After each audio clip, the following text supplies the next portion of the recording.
Alright guys, ZFR back here, and this is going to be my review for episode 813 of The Walking Dead, Do Not Send Us Astray.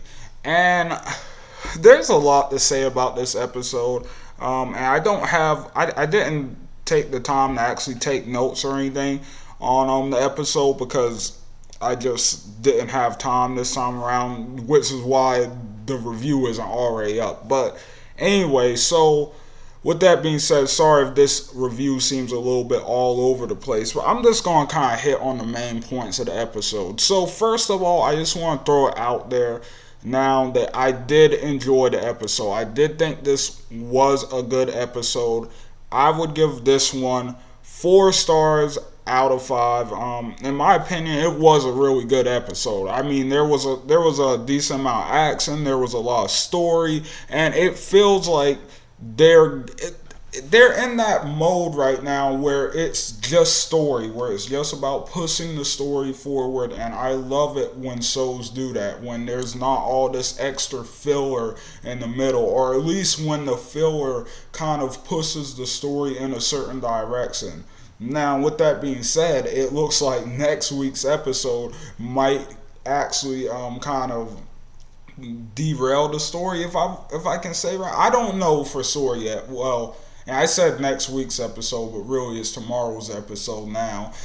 But anyway, so with that being said, I'm super excited for that, of course. But some of the things I really enjoyed in this episode was I enjoyed I really enjoyed Simon. Like, Simon has been good ever since he's been on the show. You know, that actor Stephen Ogg, right? Yeah, Stephen Ogg, he's been killing it as Simon. And I'm really liking what they're doing with switching up Negan and Simon. I know some people didn't like that they did that, but me personally, I think it could possibly set Negan up that do even more than he did in the comics. So I can't wait to see how this goes. Like, I'm liking the way they're remixing the story right now. I didn't care for the Carl death, and I still don't. I'm still waiting for them to show me something that warranted that death, because right now it's still not feeling right for me. But the last couple of remixes they've done from the comic, like the Rick and Negan fight, and Negan getting kidnapped by Jadis, and then you have all the stuff in this episode with Simon instead of Negan. I'm really enjoying the way they're remixing the story right now with that. So with that being said, that is one thing I was enjoying this episode. I also really like the tactics and stuff that they showed off in this episode. Obviously, it's just like the comics, where they lure the saviors in the dark, and then they ambush them out of nowhere, and I really enjoyed it. I heard some people saying that it was kind of stupid that Simon led his men out into a big open field whistling right in front of a house where however many people were just shooting at you. I do agree, that was kind of silly, that was stupid. And then you have the whole thing towards the mill with the walkers, and the infected weapons, the walkers. You have the survivors, some of them that got cut or hurt during the battle, turning into walkers, and then they obviously wake up, go through the house while everybody's sleeping, and they start biting people. And I really enjoyed that part. I've also heard a lot of Walking Dead reviewers say this, but it kind of made the zombies feel like a threat again, because we haven't seen them. I just call them zombies, don't kill me, Walking Dead fans. But yeah, it kind of made them feel like a threat again, which we haven't seen for a while, which I really enjoyed. But most of all, what I really did like about this episode, I liked a lot of little stuff in between. I really enjoyed seeing, like, there was a scene with Rick where he's opening up the windows, and I've heard a couple people kind of say that's kind of his father instinct still there. He's still looking to protect or whatever. I liked stuff like that. And then you have the stuff with the saviors who are captured. The one guy, I don't know if they've revealed his name or whatever yet. I can't remember, but he's trying to turn over, and they're doing a good job with that. But at the same time, I hope he is not the TV version of Dante. In my opinion, that wouldn't fit as well as it did in the comics if they made him a savior.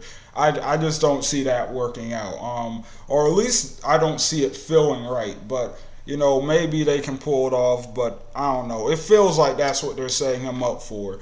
Also, like Maggie in this episode, I like that we kind of got the over these past couple episodes, we've kind of gotten to see what kind of leader Maggie is, and I really like that she feels like old school Rick in a way, and I'm not gonna say in terms of badassery, but like in terms of how ruthless he can be at times. Like she feels like old school Rick, and I like that dynamic. And I don't think that's going to change for that character. I think Rick is going to become the good cop, and she's going to become the bad cop. Even though Rick obviously is going to be able to switch between the two every now and then, but that's just my predictions for that.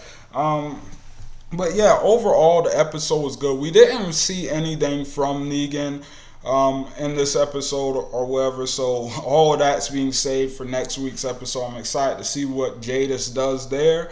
Also, another thing I want to kind of mention, this was probably the one big thumbs down for the episode, Henry the Kid. And I hated this.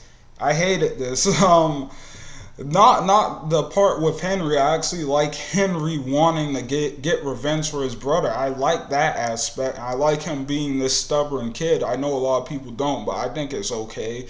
But my problem with it is they did the exact same thing with Carl, and this is what ultimately ended up kind of flattening Carl's character, in my opinion. You had this kid who always had like these brass, bold ideas, and you just never had him deliver on them. Like, I mean, you could have had Henry shoot a couple of the saviors. I mean, you could have had him at least be smart enough to shoot them through the fence. That was so stupid.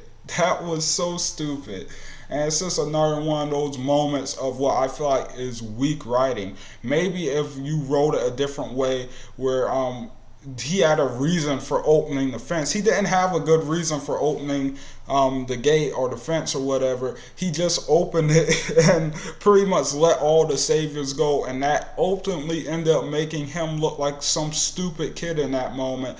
Whereas he's been saying the past episodes, hey, I'm not stupid, I know what I'm doing, I know I can handle this. And I'm not saying that he shouldn't be able to handle it, but he should have at least been that smart not to open the damn cage. Like, who wrote that? But anyway, that was the big downside to the episode, in my opinion. Other than that, everything else was great. You had the stuff with Rick and Sadiq. I'm liking his character. So far, I will say this. I do like his character more than I did in the comics. I wonder if they're still going to do what they end up doing with him in the comics later on. And he actually does end up playing somewhat of a, I'm not going to say a big role in the comics, but he ends up playing a decent sized role. Like, he moves up to a C-list, getting ready to go into what looks like a B-list character. So with that being said, I like that they're starting him off earlier on the show. I think that was a really smart call.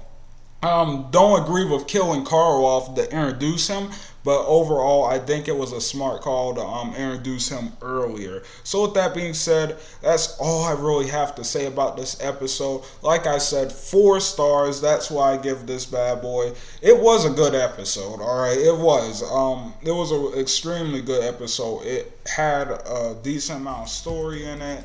The structure of it was simple and good. The action was there. The emotional scenes were there. Oh, Carol and Tobin. I didn't even mention that. Yeah, R.I.P. Tobin. I know all the Tobin fans were upset. But yeah, the episode just had everything it needed to be great. And I really enjoyed it. Just that one little Henry part is the only part that ripped me out of it. Like, that was the only part I can think back to that I wasn't really a fan of. Everything else was fantastic. Oh, and of course, I forgot to mention Tara in the White. If you read the comments, you know how it's going to end, how that whole situation is going to turn out. But yeah, I'm going to say, and that's the reason I didn't really talk about, because I don't want to. For one, I forgot, and for two, I don't really want to get into that because I know what's going to happen. I don't want to spoil it for anybody who doesn't. So with that being said, that's going to be interesting for those two characters. Love what they're doing with those two characters. Daryl, I don't know about Daryl, man. Like I don't get why he's still so salty off the White. Sure, he kind of tortured him for a while, but I mean, it's not like you didn't see that the guy had good reasons to do what he was doing. It's not like you have more of a reason to be pissed than Tara. So with that being said, hope you guys enjoyed the video. Thank you so much for watching. Hit the like button, hit the subscribe button for more content, and I will see you guys on the next one. ZFR out.